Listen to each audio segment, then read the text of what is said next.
Bonjour à tous, bienvenue dans ce nouvel épisode de Il compte pour nous, notre web-série de Ça compte pour moi, dédiée aux entrepreneurs et clients du cabinet d'expertise comptable en ligne. Il compte pour nous, c'est un focus sur les parcours d'entrepreneurs inspirants pour vous inspirer et partager avec vous les bonnes astuces, les bonnes pratiques et le retour d'expérience des entrepreneurs du cabinet. Donc aujourd'hui, on va essayer de comprendre quel a été leur projet, comment ils ont passé le cap de l'entrepreneuriat, quel est leur retour d'expérience. On se partage en fait tous les bons conseils et on s'inspire de vos histoires. Aujourd'hui, j'ai le plaisir de recevoir Sébastien Renouf, le gérant de la société Serenity. Serenity a été créé le 1er janvier 2010 et aujourd'hui propose ses services et son expérience de plus de 10 ans dans le monde du numérique afin de vous apporter un conseil digital optimal pour vos investissements numériques et informatiques. Donc, ça va de la stratégie visuelle et organisationnelle pour le développement numérique. Donc, Sébastien, vous allez voir, il allie son expérience de sportif pour accompagner les professionnels dans les décisions numériques et vous guider au sein de toute la sphère digitale en constante évolution et devient votre architecte digital. Mais qui de mieux que Sébastien pour vous en parler? Donc, bonjour Sébastien. Bonjour. Merci d'avoir répondu présent. Comment allez-vous? Ben, ça va très bien, hein, ça va très bien. Je suis content d'être là avec vous. Ben, moi aussi, c'est un plaisir de vous recevoir sur cette vision, sur la web série. Alors, en quelques mots, est-ce que vous pouvez vous présenter en tant que donc, Sébastien Renouf et bien sûr créateur de la société Serenity? Ah oui, bien sûr, avec plaisir. Bon, déjà, le résumé, il est parfait. Je pense pas que j'aurais fait beaucoup mieux que vous. Donc voilà, donc moi, ben, j'ai créé ma société, donc comme vous l'avez dit, il y a à peu près 10 ans. L'objectif principal de la société, c'était d'accompagner, comme je l'ai dit, le chef d'entreprise dans toutes ses décisions stratégiques numériques. Alors c'est très très large. Bien sûr, il y a énormément de monde sur la place qui font du très très bon travail et qui agissent dans des secteurs bien précis. Je suis pas pour dire que je fais de tout dans le numérique, c'est un peu l'inverse, c'est-à-dire que je me sers un petit peu de ce qui se fait à l'extérieur, des atouts qu'ont chaque entreprise, notamment même des entreprises qui travaillent, enfin, en tout cas qui se servent du cabinet comme moi je le fais. Hein, j'en ai rencontré quelques-unes grâce à vous aussi, je remercie, ça compte pour moi aussi pour ça. Et donc du coup, dans le principe, mes plus grosses activités aujourd'hui sont vraiment de mettre en place des stratégies digitales. Alors ça va de la mise en place d'une stratégie mail, par exemple, qui aujourd'hui est totalement dans le cloud. Je pense que tout le monde entend parler de cloud de nos jours et je suis un fervent défenseur du cloud dans toute son utilisation au niveau des grosses structures. Donc aujourd'hui, j'ai des partenariats avec Microsoft, des partenariats avec Google, etc. Alors, c'est toujours très compliqué pour mon corps de métier et pas les très très grosses structures parce qu'aujourd'hui, je ne peux pas assurer une présence de moi, enfin moi-même puisque je suis seul dans la structure aujourd'hui pour être là partout. Mais par contre, ce qui est très intéressant, c'est que grâce à des structures comme Microsoft, Google, Dropbox, enfin toutes ces choses qui sont un petit peu dans le cloud, on arrive aujourd'hui à pouvoir décupler la puissance des entreprises et permettre un gain de temps phénoménal. C'est-à-dire que je prends l'exemple, là on fait une visio, aujourd'hui je travaille beaucoup avec la solution Teams de Microsoft. On a vu qu'il y a eu un essor de Zoom. Alors Zoom, c'est très bien, mais la structure Microsoft et Teams permet d'effectuer un travail collaboratif qui est juste démesuré et qui nous permet aujourd'hui d'être voilà, dans une gestion un petit peu de tout ce qui est contenu, que ce soit administratif, que ce soit commercial, voilà, très très puissante. Donc il y a cette partie-là qui est le cloud et qui est l'échange dans toute cette stratégie. Ensuite, il y a la partie purement également matérielle qui aujourd'hui, voilà, au fil du temps, on le sait très bien avec les années, les chiffres d'affaires qui évoluent, on a pas mal de grossistes, de fournisseurs numériques informatiques qui font confiance à des revendeurs. Donc, je suis revendeur de pas mal de solutions, notamment tout ce qui est solution, alors que ce soit du Apple ou du PC, au niveau matériel poste de travail. J'inclus l'installation dedans. Donc aujourd'hui, j'en fais de moins en moins parce que le conseil prend beaucoup plus de place. Et puis, bon, bah voilà, toutes les structures vont, je pense, l'accepter. Le conseil, c'est ce qu'il y a de plus rémunérateur aujourd'hui, puisqu'il n'y a pas de gros investissements derrière, si ce n'est la personne, bien sûr. Trop bien. Voilà. Et donc, cette partie-là est encore ouais, une bonne partie, on va dire à peu près 20 à 30% de ce que je fais aujourd'hui. Et puis après, il y a la partie numérique plus digitale au niveau de la gestion de l'image aussi des structures. Alors, je vais pas refaire entre guillemets, le blabla, j'aime bien dire ça, mais le blabla du web designer qui va révolutionner la planète parce que il a trouvé un concept qui va nous permettre d'être super bien visible. Non, aujourd'hui, moi, ce que je propose, c'est vraiment deux canevas, hein. Le premier, c'est d'utiliser ce qui se fait aujourd'hui sur Internet et qui est simple pour être visible de suite à des coûts pas très élevés. Donc, alors je ne sais pas si je peux citer quelques sociétés ou pas, mais voilà, Allez-y. je travaille avec Wix, en fait, qui est un gestionnaire de contenu online. Hein, un petit peu, vous connaissez sans doute tout ce qui est WordPress, etc. Là, c'est complètement différent. On est dépendant de Wix, bien entendu, mais on peut bénéficier aujourd'hui d'une force, on va dire quasi presque internationale, hein, si on le souhaite, pour vendre des produits, pour mettre en avant sa structure. Donc ça, c'est la partie vraiment spécifique petite. Et puis après, je travaille avec plein de collaborateurs. Alors moi, je suis basé dans l'Est, hein, donc le Grand Est, comme on le dit maintenant, près de Strasbourg. Et j'ai autour de moi pas mal de développeurs et de freelance aussi qui travaillent pour moi. Et on développe également du WordPress. Donc là, c'est une autre stratégie. Mais ce que j'avais remarqué et ce que je remarque au quotidien, c'est que énormément d'entreprises veulent avoir un beau site internet, font un deal avec une agence et ensuite se laissent guider par l'agence, mais l'agence a son parti pris. C'est-à-dire que l'agence va vous dire, voilà, il faut prendre tel module, on va développer ça, et puis les chiffres gonflent, on a des intervenants par-ci, par-là. Moi, l'objectif principal de la structure dans ce métier-là, c'est de faire l'architecte, comme vous l'avez dit, de tout le système. Et donc, de permettre à une personne qui veut un WordPress de réduire ses coûts sur les modules, de lui dire, attention, il ne faut pas que tu oublies le SEO et le SEA, donc tout ce qui est pub, voilà, les AdWords, etc. Et puis au final, de mettre en place une vraie stratégie, alors qui sera peut-être pas une stratégie qui sera écrite sur un beau livre blanc qu'on va respecter à la ligne, mais plutôt dans le conseil, voilà, dans l'assistance. Voilà pour le résumé. Je sais pas si j'ai fait le tour. Mais... Très clair. Du coup, c'est vraiment personnalisé. Le client va venir vous consulter, va vous expliquer la situation, ce qu'il aimerait développer, ce qu'il n'a pas, et vous lui faites vraiment un accompagnement en fonction de son besoin, de son secteur d'activité, du marché. Vous lui faites des recommandations en déployant de manière la plus transparente possible tout le process. C'est ça, et ça va même encore plus loin, parce que c'est tout à fait juste ce que vous dites, c'est que à terme, le client peut même choisir s'il veut travailler uniquement avec moi et que je sois l'interlocuteur unique, auquel cas c'est moi qui vais gérer tout le relationnel avec les fournisseurs, les prestataires, etc. Soit lui dire, voilà, je suis simplement votre architecte et votre personne intégrée à la structure.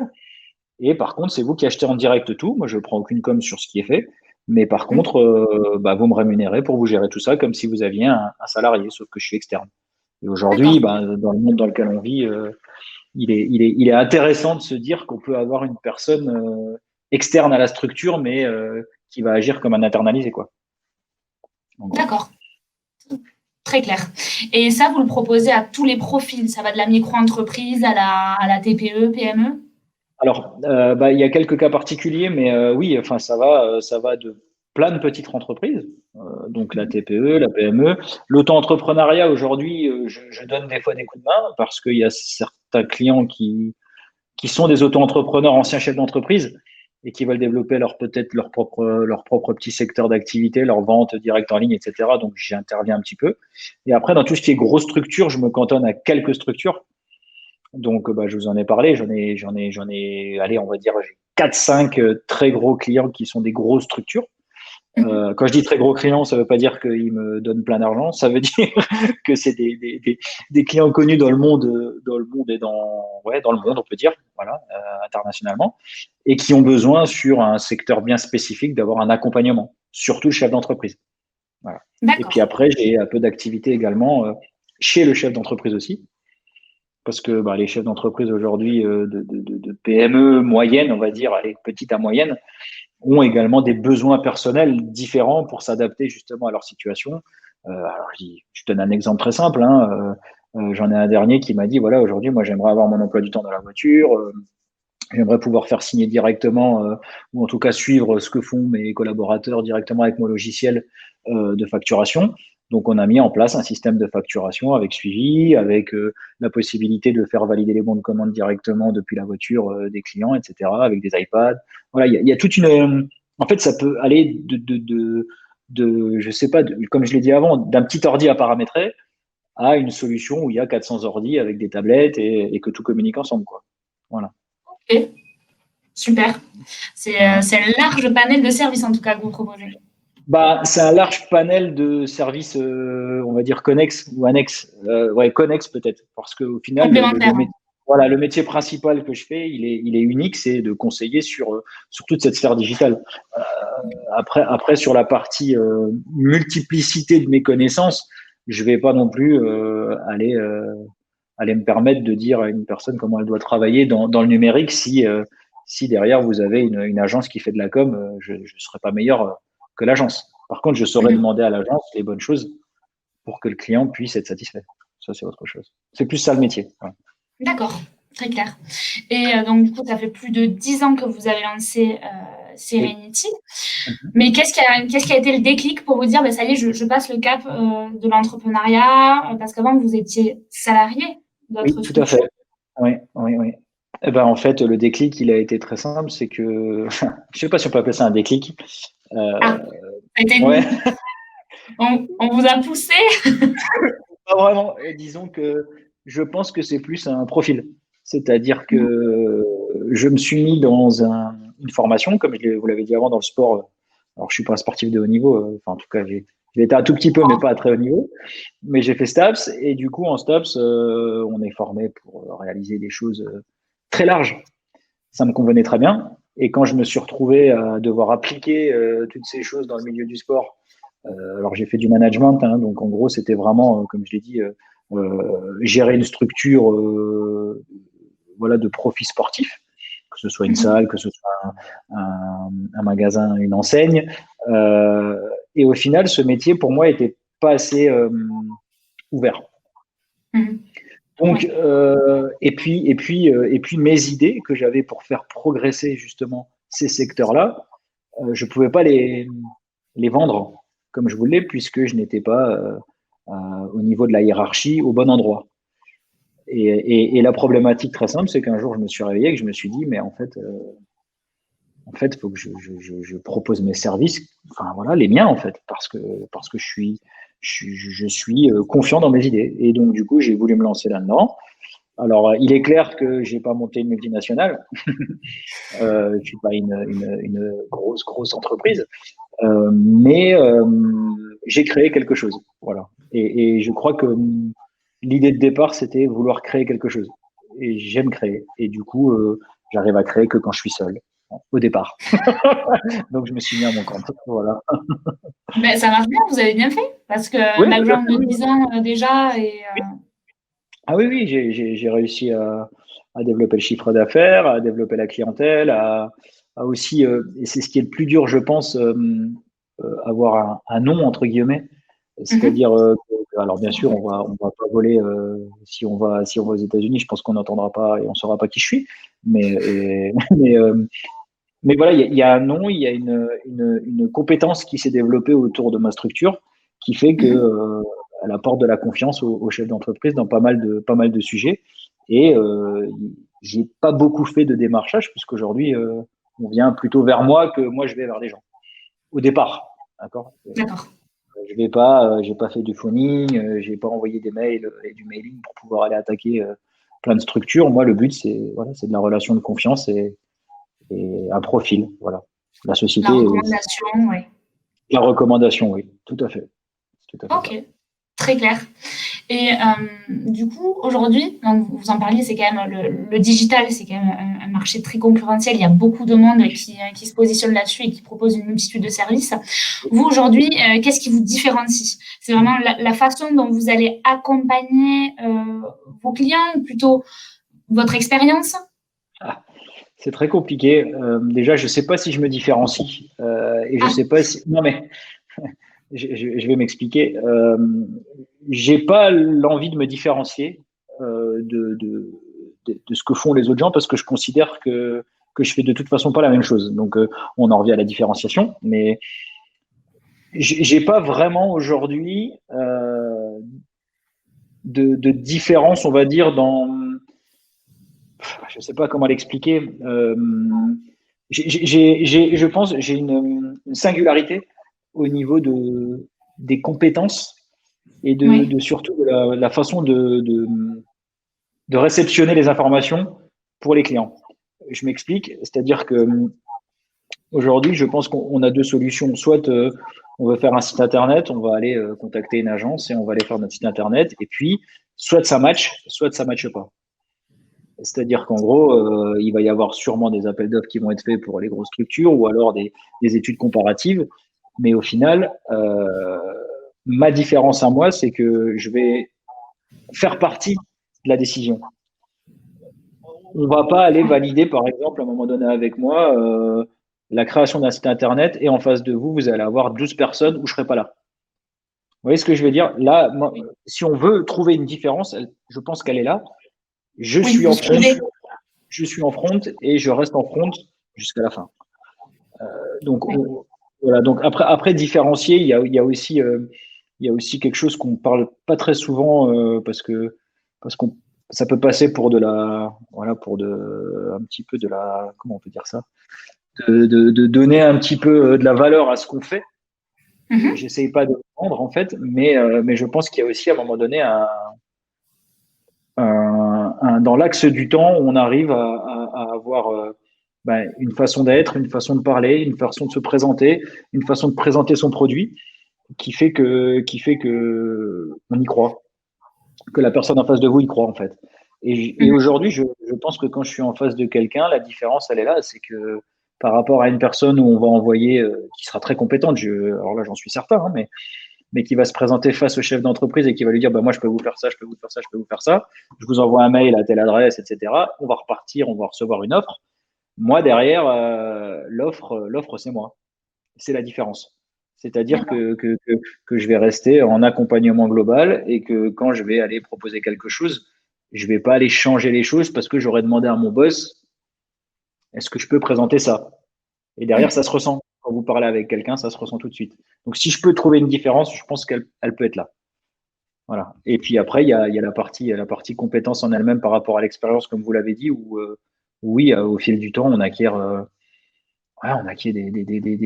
des capacités de réflexion qui sont beaucoup plus rapides qu'il y a 10 ans quand j'ai commencé.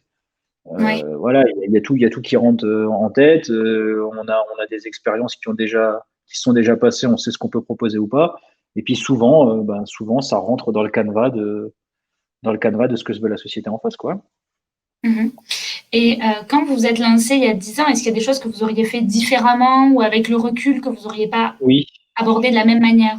oui. Enfin, alors après, on se construit au fur et à mesure aussi. Peut-être qu'il fallait passer par là. J'essaierai de ne pas trouver des bureaux. Ah, Je vous explique parce que il y a quelques années, au départ, quand on commençait, il fallait un bureau. oui. Voilà, un bureau, c'était comme ça, et voilà. Et donc j'ai fait quelques petits bureaux par-ci par-là que j'ai loués, et puis en fait, il s'avère que ça fait plus perdre de temps qu'autre chose. Donc aujourd'hui, je pense que quand on se lance dans une structure et qu'on a la bonne idée, il faut commencer avec ses moyens et ne pas essayer de montrer des choses que vous n'avez pas. Donc ça, je recommencerai peut-être pas non plus. Voilà. Le Mais fameux siège sinon, social. le fameux siège social, voilà, qui doit être différencié à un endroit, la boîte postale, recevoir des clients. Mhm. Aujourd'hui, je me déplace moi chez le client et ça se passe très très bien. Et alors maintenant, je suis home office. Bon, j'ai un bureau quand même où je peux recevoir des gens, mais je pense que à refaire, ouais, je rentrerai directement dans la partie home office je construirai tout de suite quelque chose voilà, pour pouvoir rester chez soi, parce que dans le monde du numérique aujourd'hui, on a, voilà, vous le voyez, hein, on discute ensemble, on est à un peu plus d'un millier de kilomètres, donc Oui, voilà. là, on est clairement aux opposés tous les deux. Voilà, moi, je suis au froid, vous êtes au chaud. Non, mais comme quoi, aujourd'hui, enfin, la situation géographique n'a plus d'impact. La dernière fois, on faisait le e-com pour nous aussi avec nos clients en Martinique. Donc, dématérialiser, ça doit vraiment faire partie de la réflexion et de l'étude, en tout cas, du projet pour les porteurs de projets. Il ne faut pas se mettre de limites ou se cantonner à un secteur délimité pour un périmètre d'activité. Tout à fait. Là, j'ai une cliente enfin, une nouvelle cliente, alors j'ai pas eu de retour encore, mais qui est en Bretagne, quoi, parce qu'elle a vu un site internet qu'on a fait. Et alors, c'est clair que ça peut paraître un peu bizarre pour une personne comme moi, puisque aujourd'hui, quand j'interviens, je suis en front avec la personne. Et là, voilà, on réalise un devis un petit peu à l'image d'une start-up ou d'autres choses qui envoient un devis à quelqu'un parce que le produit les intéresse.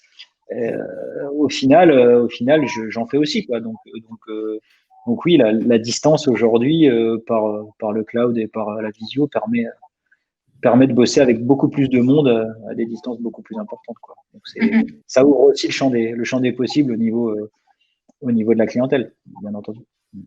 Oui, c'est sûr. Et du coup, de votre expérience, si aujourd'hui vous aviez en face un jeune entrepreneur, un porteur de projet ou une porteuse de projet, qu'est-ce que vous voudriez lui recommander, vous, de votre vécu? Alors, ça fait un peu le grand sage, mais voilà, la to-do list et les choses à éviter. Comme je l'ai dit avant, je prétends pas avoir l'expérience la plus grande pour pouvoir donner des conseils à suivre obligatoirement, hein, ça c'est certain. Mais par Les contre, recommandations. comme vous dites, en recommandation, déjà le plus important, excusez-moi, ça sonne dans tous les sens, voilà, ça fait partie du métier. Donc oui, les recos pour moi sont très simples, hein. C'est déjà, pour démarrer, on parle toujours de business plan, voilà, bien prévoir un petit peu sa stratégie, essayer de savoir. Je pense que le business plan c'est important, mais que la chose la plus importante c'est de croire en fait en l'idée qu'on veut mettre en place. Ça pour moi c'est déjà la première chose, sans dire qu'on est un champion du monde comme le disent souvent les stars un petit peu qu'on voit un peu partout et qui ont réussi, hein. Mais pour moi, il est important, il est vraiment super important de croire en ce qu'on va proposer. Ça, c'est la première chose. Donc ça, c'est une des recommandations pour moi les plus importantes. Après, derrière, il est clair qu'il faut, et ça compte pour moi, est là pour ça, il faut suivre vraiment sa stratégie et suivre son administratif. C'est plus le temps passe et plus on s'aperçoit qu'en fait, si on n'a pas cet administratif autour de nous, à un moment donné, ça devient compliqué. Je donne un exemple. Là, on est dans une période qui est quand même un peu compliquée. Alors, pour les gens du numérique, c'est peut-être un peu moins compliqué puisque moi, aujourd'hui, je mets des solutions de visio aussi en place. Donc voilà, ça vend quand même un petit peu. Il y a quand même pas mal d'activités par rapport aux pauvres restaurateurs qui n'ont pas du tout d'activité. Mais au-delà de ça, cette période fait en sorte que on se rend compte en fait que les charges qu'on paye, qui s'enlèvent mais qui reviennent, tout ça, si vous ne le gérez pas et si vous n'avez pas une stratégie et des conseils de personnes qui sont dans l'administration et dans l'administratif et notamment la comptabilité, c'est hyper important. Et la grosse recommandation, c'est vraiment faut s'entourer des personnes qui savent faire ce qu'on ne sait pas faire. En gros. Dire aujourd'hui, moi, on s'entoure de moi parce que pour un certain point, mais moi, je vous dis aujourd'hui, j'ai beau être très très bon dans pas mal de choses qui touchent au numérique. Quand il s'agit de parler de charges, quand il s'agit de parler voilà, aujourd'hui, est-ce que je peux me donner telle et telle chose ou pas, tout ça, toute cette gestion globale, si j'avais pas un cabinet comptable autour de moi, j'aurais déjà fermé depuis très longtemps. Donc, oui, donc bien choisir ses partenaires et savoir reconnaître en fait les limites de l'entrepreneuriat.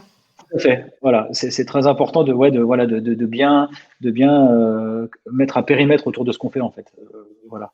Et puis après libre cours à la modification du business plan. Moi, je suis pas pro business plan à dire il faut respecter à la lettre ce qui a été prévu. Oui.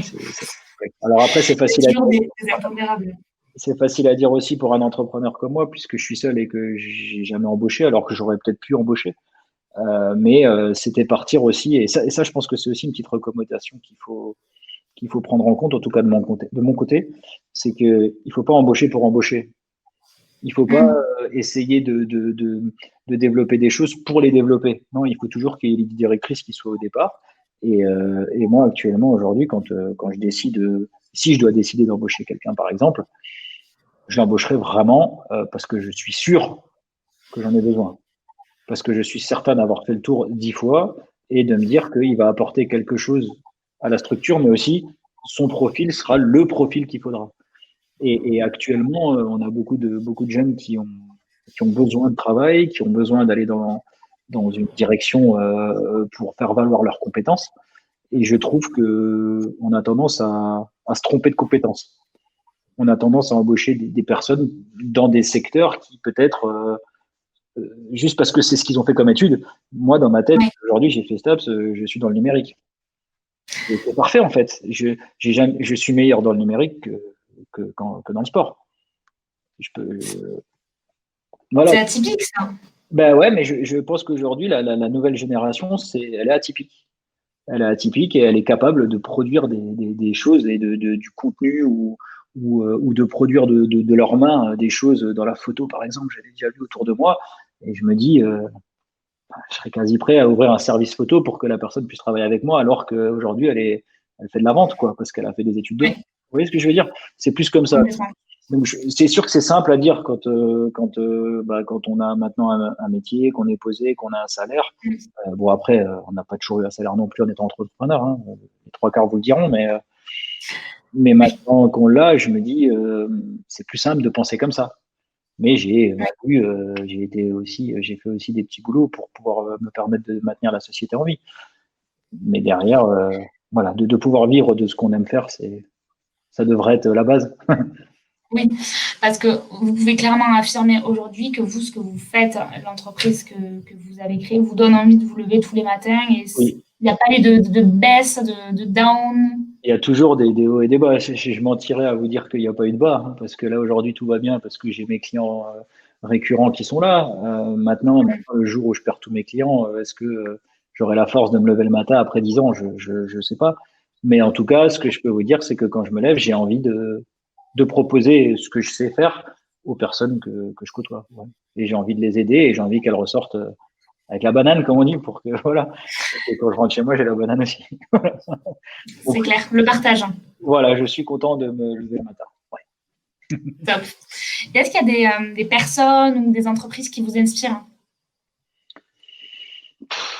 C'est difficile parce que il y a beaucoup d'entreprises que j'aime. Après, je suis pas vraiment je fais pas de la veille pour savoir ce qui se passe un petit peu dans le monde entrepreneurial. Alors ça pourra peut-être paraître mal, mais j'aime beaucoup Apple. Alors pas parce que on va dire oh là là, mais ils utilisent nos données, etc. En fait, je passe outre ces choses-là. J'aime Apple aussi. C'est des structures en fait qui me font penser à voilà quand je pense à Apple et que je me dis qu'il a commencé dans son garage et que derrière il y a un empire. Alors bien sûr peut-être l'empire a changé, mais je m'inspire pas d'eux, mais j'aime beaucoup ce qui est fait.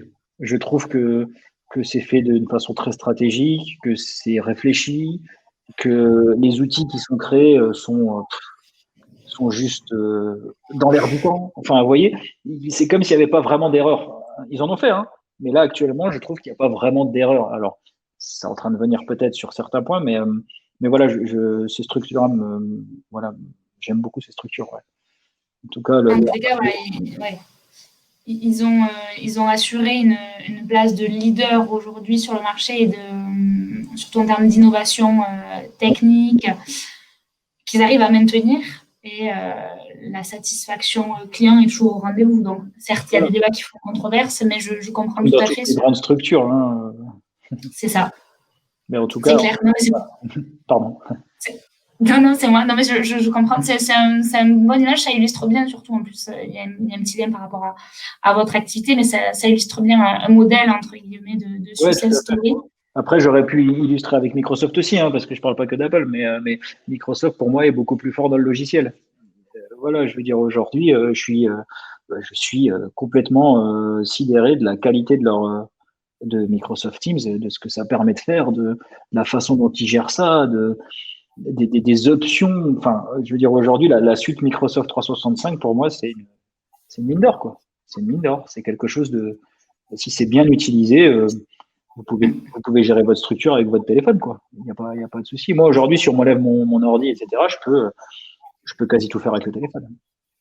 Oui, complètement. Bah, c'est vrai que nous, petite parenthèse par rapport à Teams, sur le cabinet, en tout cas, quand on a Oui. tous basculé en télétravail contraint, on a choisi la solution Teams en interne et c'est vrai que ça fonctionne très bien et ça offre un large éventail de solutions pour tous les cœurs de métier, que ce soit compta, juridique, social, pôle client. Donc, on en est très, très satisfait en tout cas. Donc, je partage complètement votre avis sur Teams.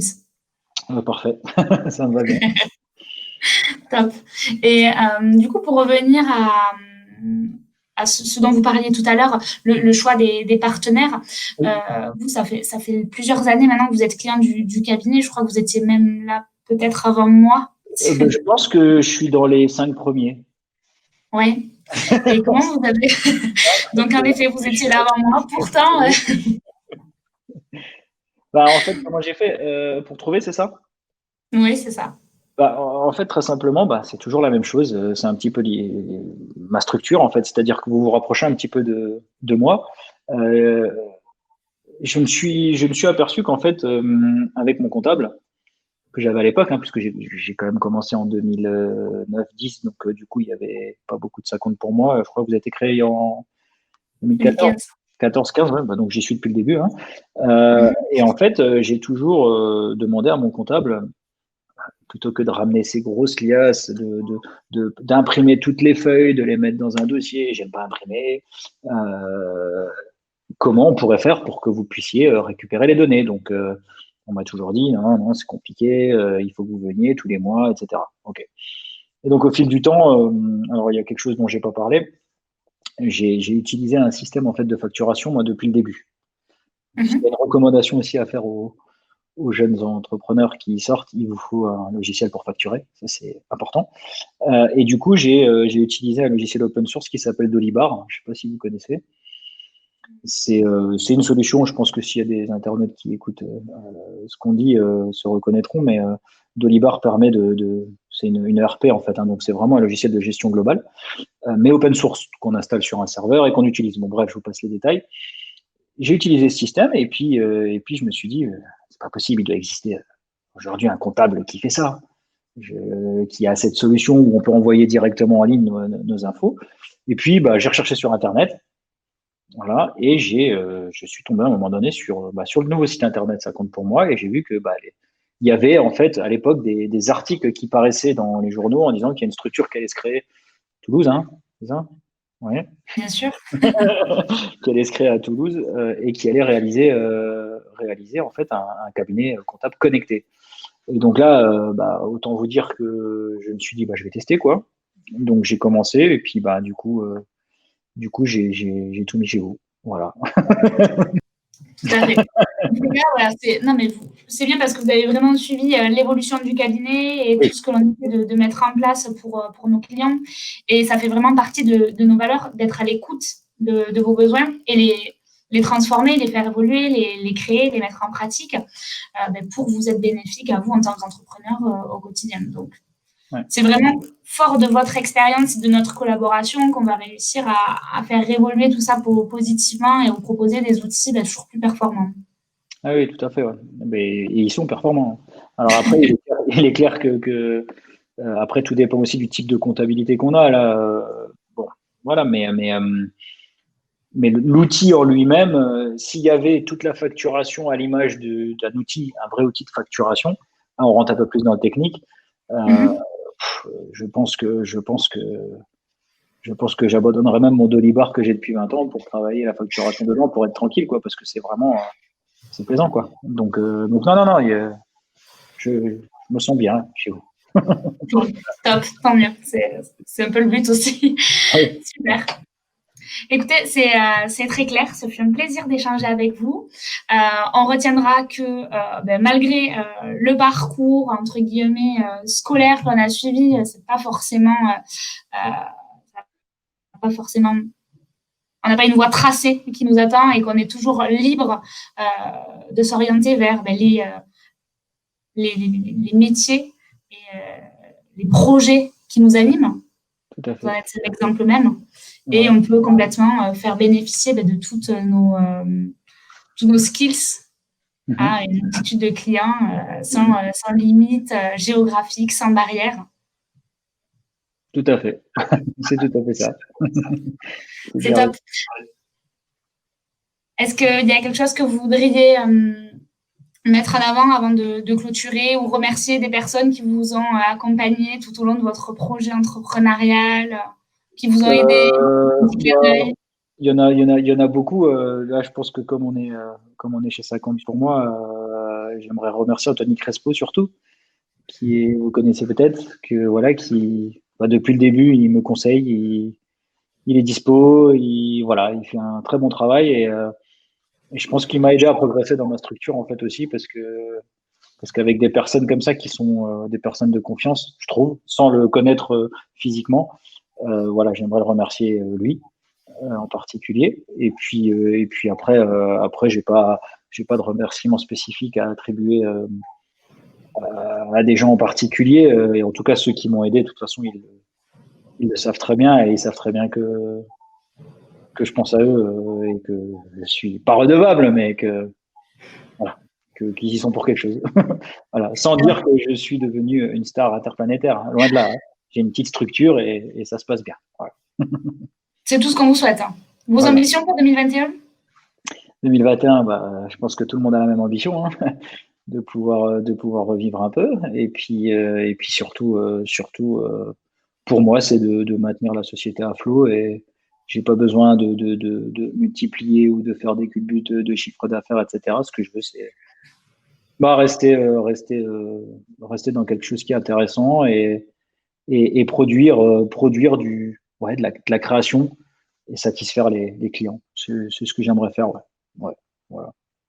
Super, c'est très clair. Voilà, j'ai pas d'objectif supérieur à ça. Parfait, c'est tout ce qu'on vous souhaite en tout cas. On va tout mettre en place avec Anthony pour mener ce projet à bien. Je vous remercie pour votre temps. C'était vraiment un plaisir d'échanger avec vous et d'avoir ce retour d'expérience de vieux clients. Ouais. Entre guillemets, bien sûr. Je vous dis à très bientôt. À bientôt. Passez une bonne soirée aussi. Et une bonne semaine. Merci Sébastien, au revoir. Au revoir. Merci les entrepreneurs connectés d'avoir suivi ce nouvel épisode de Il compte pour nous. J'espère que l'échange avec Sébastien vous a inspiré, que du coup les tips de cet entrepreneur fort de 10 ans d'expérience dans le domaine du digital vont vous servir. Moi, je vous donne rendez-vous très bientôt pour un nouvel épisode avec des nouveaux clients du cabinet d'expertise comptable. Ça compte pour moi. Merci pour votre temps et bonne soirée.